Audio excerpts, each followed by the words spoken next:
You know what's going to make it even more realistic? When they offer you that good old chip. Oh, yeah, just put that video game chip in. Oh, you are the controller. You watch. You know what? I'm guessing we're going to see that big announcement. I know I went over the Sega story where the creator of Sega started to talk about how they were going to use this technology in the future. I say we're 2 years away from the announcement of an actual model and people throwing the chip in for the new video game system. But don't worry, there'll be like some kind of an alternative where you can wear it in a glove or maybe an armband. Who knows? The Wall Street Journal actually covered the Bilderberg Group over the weekend in their world section. The elite gather in Greece for a not-so-secret meeting. See, now it's not so secret. Remember, it's a golf club. They don't set policy. It doesn't matter if their documents have now been leaked and they're the ones that created the European Union and the Euro. It's not a secret meeting. They're good. They're above-board organizations, above-the-table organizations, according to the great Zygmunt Brzezinski.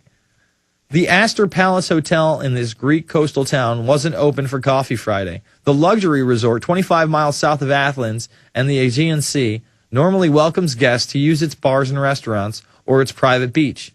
But when a reporter tried to go in for a coffee, a suited security guard barred the way. The hotel is closed for a meeting. A very big meeting, he said.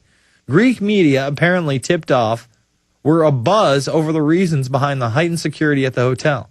A gathering of the Bilderberg Group, a secretive annual rendezvous of top politicians and business leaders. At the Club of the Strong, said the headline in Greek daily Ephros Typos, Bilderberg, the first violins of capitalism. Founded half a century ago, the group has no widely known headquarters. No accord is announced at the end of its meetings, and no one is supposed to divulge their presence. Still, many do let it be known subtly, and past attendees are said to have included Henry Kissinger and Margaret Thatcher. No, Kissinger goes every year. Rockefeller goes every year. Not past members. Those guys are the hardcore still members. This time, one confirmed guest is Greek Prime Minister Kostas Karamanlios. As you know, there is a lot of dignitaries in Athens, and this is the courtesy on behalf of the Prime Minister, said his communications advisor. Others scheduled to attend, according to those in the know, include European Central Bank President Jacques-Claude Trichet and World Bank President Robert Zoellick. U.S. Department Secretary of State James Steinberg is expected to attend, as well as Domenico, Siniscalico, Vice Chairman of Morgan Stanley. So all the bankers, the usual suspects. But it's not that secret, and it's no big deal that they're meeting. Thank you, Wall Street Journal. Well, at least you're actually admitting they exist. It's a real group. No, really, the Bilderberg Group, they're real. It's unbelievable. We're going to get into more stuff, including a Tampa woman stopping an armed carjacker with her own gun. Love those stories of people standing up for their rights. It's the InfoWarrior with Jason Bermas, 866-582-9933. Well, there ain't no time to wonder why we're all gonna die. All right, folks, we are back. You know, I checked this one out of the Guardian today. China and U.S. held secret talks on climate change deal. Negotiations began in final months of the Bush administration. Obama could seal accord on cutting emissions by autumn. Let's see what we got here. A high-powered group of senior Republicans and Democrats led 2 missions to China in the final months of the Bush administration for secret back-channel negotiations aimed at securing a deal on joint U.S.-Chinese action on climate change, The Guardian has learned.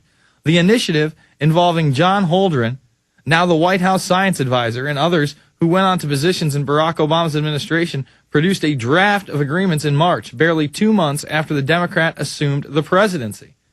So again, it shows you how, this entire agenda just transcends administrations. They're setting up deals as one administration is leaving, as another one is coming in.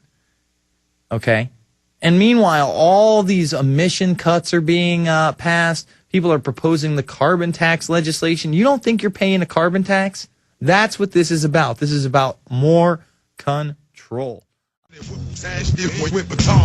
rebel arms swarm and form like Voltron. Slash your old beast, you heard Mark of the East. Running through Copland screaming. All right, folks, we are back. The call line is 866-582-9933. We're going to go back to Howard in a moment, but I just wanted to cover this story. Woman cuffed for not holding escalator handrail. This is out of the Globe and Mail. I believe this happened in Canada, Montreal. Anyone who has ridden an escalator and bothered to pay attention has seen and likely ignored little signs suggesting riders hold the grimy handrail. In Montreal's subway system, the friendly advice seems to have been taken by the force of law, backed by a $100 fine. Bella Cassinian, a 38-year-old mother of two, says she didn't hold on to the handrail Wednesday when she was cuffed, dragged into a small holding cell, and fined. It was horrible, disgusting behavior by the police, said Cassinian, a 38-year-old student of international law. I did nothing wrong. They should go find the guys who stole my tires off the balcony. Yeah, it's pretty outrageous. This woman was cuffed, fined, and given, I think it's a $320 ticket for obstruction when all she did was not hold the banister at the subway. And let's go to Jaja in New York. Jaja, you're online. Hi, good evening. Good evening. So I wanted to expound upon this data collecting software that you brought up earlier before, Jason. Mm-hmm. And on my trip back from Paris a few months ago, I met this guy who spoke perfect English, was on his way to the United States, and we got into this discussion, and he works in Seattle for a company called Sum Total Systems, which you could check online, sumtotalsystems.com. And he proceeded to explain to me that they have this, one of the largest performance data systems that is gone global. Mm-hmm. And unfortunately, he said, okay, basically the software, he said that it's divided into three systems. Mm-hmm. And it goes into performance, definition, and then projection. It's three parts. And he said that America is the only country which will open their records into one data bank so any employer can access their total records, which is the medical, legal, high school records, credit, hobbies, your favorite soap operas, whatever. The Germans, the French, the Japanese all said no way to it.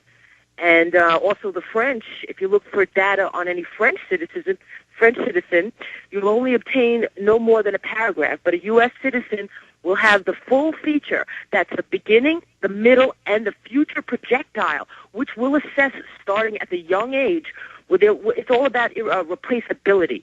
So they'll assess your performance, your skill, and then project the future. So America does not. America is the only country that will allow for the projection of a future, a citizen of us. So that is basically where we're headed. So I know that your UK people said one thing, but we actually opened up a lot more than that. Well, really, similar things were done in the Nazi death camps, and I thank you for the call. I mean, IBM, set up the first kind of calculator tabulating machines, and then based on how old they were, their sex, how healthy they were, they would see how long that they could work in the camps and, where they could be and whether or not they were disposable. So it doesn't surprise me that they're putting similar systems in to the United States and around the globe.